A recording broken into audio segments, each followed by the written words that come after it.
Nas aulas anteriores, falamos sobre as mudanças que aconteceram na Europa, nas formas de se manifestar culturalmente, nas formas de pensar, de agir e se relacionar com os outros povos, principalmente os novos povos que foram descobertos na América. Vimos também como esses povos se relacionaram com os europeus através da colonização, um processo de exploração e descobrimento de novas terras e novas formas de ver o mundo. Agora, na aula de hoje, veremos sobre o modelo econômico que vigorou durante a Idade Moderna, o mercantilismo. A política econômica desenvolvida pelas cidades na Baixa Idade Média foi o modelo inicial do mercantilismo. Essas especialidades procuravam equilibrar a oferta e a procura, evitavam a concorrência, intervindo na produção. Estabeleciam preços máximos para os produtos agrícolas e mínimos para os produtos industriais. Disso resultava um verdadeiro colonialismo urbano sobre a zona rural. Ou seja, se valorizavam os produtos agrícolas em relação aos outros produtos. Com a formação das monarquias nacionais absolutistas, esses princípios foram estendidos ao conjunto do território nacional. Para atingir seus objetivos fundamentais, ou seja, dar força ao Estado e enriquecer a burguesia, era indispensável que houvesse a expansão econômica, que desse mais lucros e ampliasse a capacidade tributária da população. Precisava-se de novas pessoas para consumir os produtos, na medida em que se considerava que as trocas realizadas no mercado interno eram estéreis, não produziam riqueza, e que somente as trocas realizadas com as outras nações poderiam dar vantagens reais. Dessa forma, se desenvolveu uma verdadeira competição comercial. Para essa agressividade, concorreu ainda mais a ideia de que o conjunto das trocas em escala mundial era constante. Dessa forma, se alguém aumentasse suas exportações, certamente alguém teria de perder. A acumulação de moedas dentro do país, também chamada de metalismo, era o sinal concreto de que os objetivos tinham sido atingidos, na medida em que a maior exportação resultava na entrada de moedas no país. Houve, portanto, uma identificação entre a riqueza de um país e a quantidade de moedas em circulação, adotando-se medidas severas para evitar o extravasamento monetário para outros países. Esta é uma inovação, visto que, durante a Idade Média, as moedas ficaram entesouradas, guardadas dentro de baús e fora de circulação. Na Baixa Idade Média, as moedas voltaram a circular gradativamente, e neste momento que estamos estudando, elas estão em alta e são uma das principais características do mercantilismo. A manutenção de uma balança comercial favorável foi o recurso encontrado para manter o saldo monetário. A balança comercial favorável é quando ela tende de forma positiva para o país, ou seja, quando eu estou vendendo mais do que comprando. Exportar mais e importar menos, garantindo o fluxo monetário. Evidentemente, para o perfeito funcionamento da balança comercial, o Estado teria de adotar medidas intervencionistas, desenvolvendo a prática do monopólio. O monopólio é o direito exclusivo do monarca sobre a economia, aplicado tanto na metrópole quanto na colônia. Para o perfeito funcionamento do monopólio, foi necessário adotar uma política de proteção que garantia sua existência através de medidas fiscais, alfândegas ou até mesmo militares, como acontecia, por exemplo, no combate ao contrabando nas áreas coloniais. Evidentemente, tanto o monopólio quanto o protecionismo eram aplicados com dificuldade nas relações comerciais entre as metrópoles europeias. Nessa medida, o espaço de aplicação ideal dos elementos que mantinham a balança comercial favorável era a colônia. Por esta razão, o sistema colonial tornou-se a peça central da política mercantilista. Mais adiante na aula, vamos explicar melhor sobre o sistema colonial. Partindo da ideia central de que a acumulação maior de riquezas se fazia nas operações mercantis, todas as outras atividades foram condicionadas às necessidades do comércio exterior. Proibiu-se a importação de mercadorias que concorressem com os produtos nacionais, permitindo-se apenas a importação de artigos indispensáveis à indústria do país. E impediu-se que a exportação de qualquer tipo de matéria-prima que pudesse alimentar as indústrias estrangeiras concorrentes. O preço das matérias-primas e dos alimentos, assim como os salários rurais e urbanos, foram rebaixados de forma que aumentasse a capacidade de competição internacional. Estimulou-se a natalidade, que além de baratear a mão de obra, contribuía para aumentar a força militar do país. A emigração para as colônias também foi estimulada, para aumentar a dinâmica de produção e consumo. Recorreu-se também à prática de importar artesãos especializados de outros países, para aperfeiçoar o nível da produção. O resultado de tudo isso foi a dinamização das atividades econômicas, que transferiam renda das camadas dedicadas aos trabalhos agrícolas e artesanais para a burguesia mercantil e para os cofres do próprio Estado.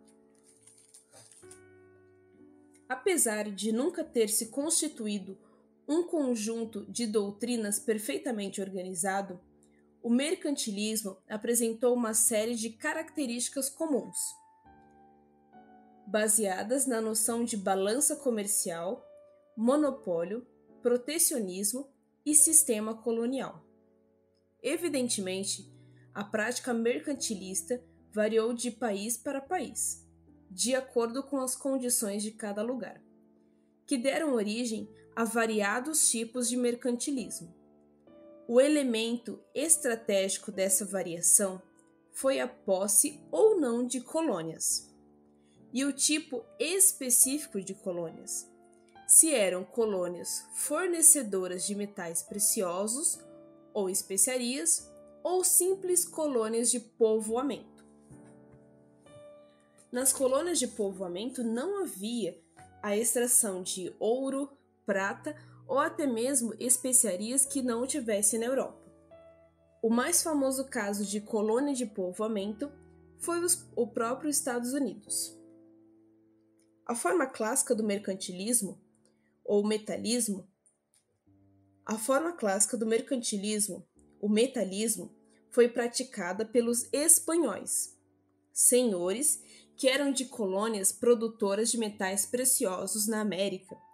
Os espanhóis podiam importar todos os alimentos e artigos manufaturados que desejassem dos países estrangeiros, porque sua balança comercial sempre seria favorável, uma vez que tinham as minas produtoras de metais. Tal procedimento foi, a longo prazo, desastroso para a economia da Espanha, pois desestimulou a produção agrícola e industrial. O país explorou suas colônias, mas não se beneficiou dessa exploração e transferiu as vantagens para outros países, que se organizaram para extrair os metais da Espanha através do comércio. A economia francesa ajustou-se, de certa forma, à economia espanhola, desenvolvendo suas manufaturas de luxo para atender o mercado sofisticado que existia na Espanha, e expandindo suas companhias de comércio e a construção de navios. A política industrialista francesa passou a ser identificada com o autor Colbert, o ministro que mais a estimulou, daí o nome colbertismo, ser sinônimo de mercantilismo industrial. Na Inglaterra, sem um grande império colonial e sem capacidade de competição com a indústria francesa de luxo e de antiga tradição, desenvolveu-se o mercantilismo comercial, que consistia no desenvolvimento da ideia de comprar mais barato e vender mais caro, de ganhar no frete, de estimular a indústria de construção naval e, principalmente, de formar grandes companhias de comércio, privilegiadas pelo Estado, assim como a famosa Companhia Inglesa das Índias Orientais, os mercadores aventureiros, a Companhia da Moscóvia, a Companhia do Levante e muitas outras. Após a Revolução Inglesa do século XVII, as práticas monopolistas internas foram destruídas, mas foram reforçadas no plano externo através dos atos de navegação. Entre todos os países que aplicaram essa política, Portugal foi aquele que o fez com maior sensibilidade prática. No século XVI, com o descobrimento do caminho marítimo para as Índias, colocou em prática o mercantilismo comercial, comprando as especiarias no Oriente e revendendo-as em Lisboa. Com o aumento da concorrência nas Índias e o declínio da lucratividade, concentrou sua atenção no Brasil, onde foi pioneiro no mercantilismo de plantagem, baseado na produção de produtos tropicais destinados ao mercado europeu. No século XVIII, com o descobrimento do ouro nas Minas Gerais, praticou o mercantilismo metalista. Com a crise do ouro brasileiro, na segunda metade desse mesmo século, dinamizou as atividades industriais visando abastecer o mercado brasileiro e diminuir as importações de outros países europeus. Inaugurou, assim, uma fase do mercantilismo industrial, com a diferença essencial de ser essa uma indústria voltada para o abastecimento do mercado colonial. Daí a produção de manufaturas rústicas. Falamos sobre o sistema colonial, que favoreceu a economia mercantilista das metrópoles europeias. Vamos entender agora o que é o sistema colonial. Sistema colonial é o conjunto de relações de dominação e subordinação envolvendo metrópoles e colônias durante a época moderna.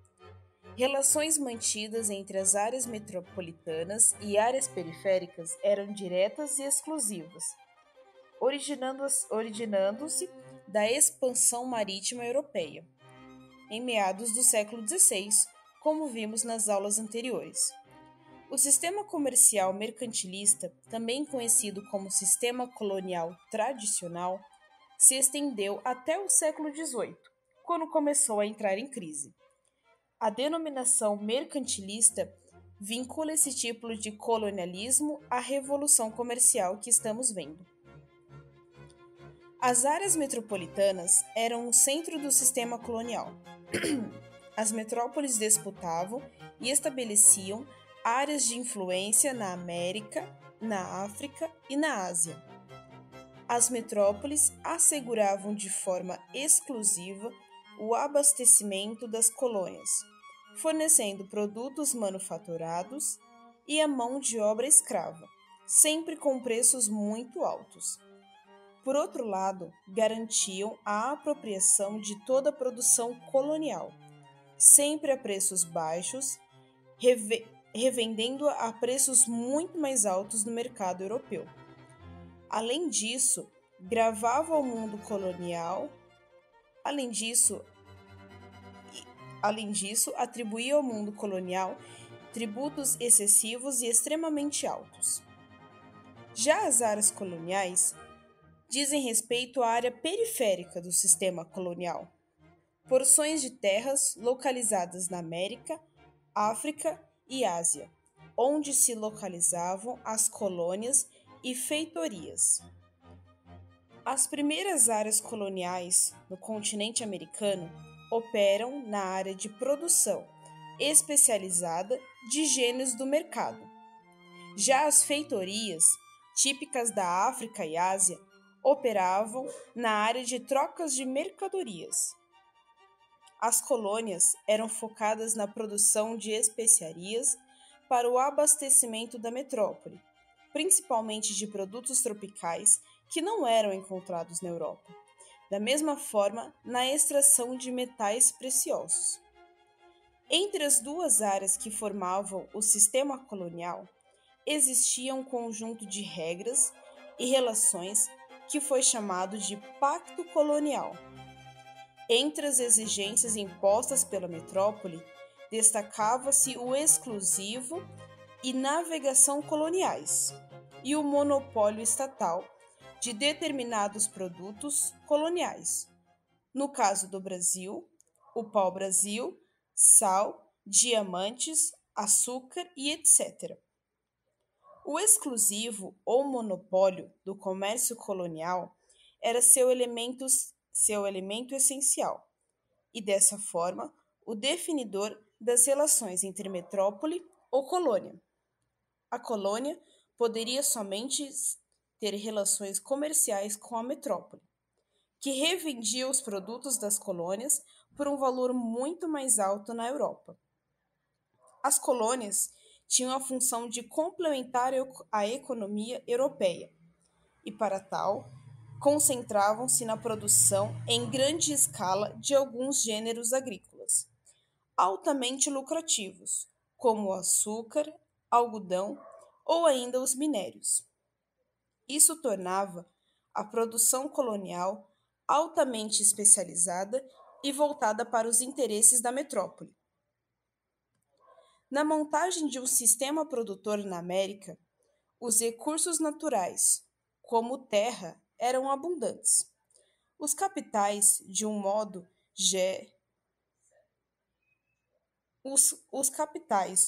geral, eram escassos e a mão de obra era até abundante em alguns países europeus. Porém, não havia capital para remunerá-la. A solução foi utilizar, na colonização americana, formas de trabalho compulsório, como a servidão temporária, como a mita e encomenda, que vimos nas aulas anteriores, ou o trabalho escravo africano, que também já vimos.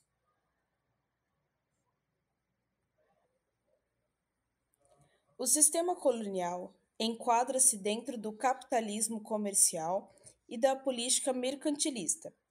A conquista e a exploração das colônias é mesmo o elemento essencial dessa política econômica. A colônia existe em função das necessidades metropolitanas, cumprindo seu papel na medida em que contribui decisivamente para a manutenção da balança comercial favorável, transferindo lucros para a burguesia mercantil e para o Estado. Sua exploração é regida pelo monopólio, constituindo-se em um centro exclusivo de exploração. Sua economia deve ser complementar e jamais concorrer com a produção da metrópole. Na colônia, era possível a aplicação da noção mais importante do mercantilismo, ou seja, comprar as mercadorias pelo preço mais baixo e vendê-las pelo preço mais alto possível. Evidentemente, nas colônias não se poderia desenvolver a produção manufatureira, pois concorreria com a metrópole, com o seu comércio e desviaria a mão de obra das atividades mais lucrativas para a metrópole. Vimos na aula de hoje, então, que o mercantilismo é um conjunto de práticas e ideias econômicas que ocorreu na Europa durante a transição do feudalismo para o capitalismo. É a política econômica do capitalismo comercial e corresponde aos interesses dos estados nacionais e da burguesia mercantil. Vimos também que os elementos essenciais da prática mercantilista são a balança comercial favorável, política monopolista, protecionismo e sistema colonial. Surgiram vários tipos de mercantilismo: metalista na Espanha, industrial na França, comercial na Inglaterra, comercial e industrial na Holanda e cameralista na Alemanha.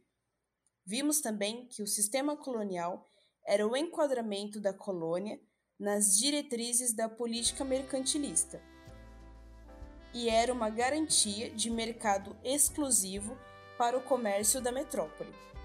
A função básica da colônia era prover os lucros necessários para a burguesia mercantil e os impostos para o Estado, através da manutenção de uma balança favorável com as outras nações. Essa foi a aula de hoje.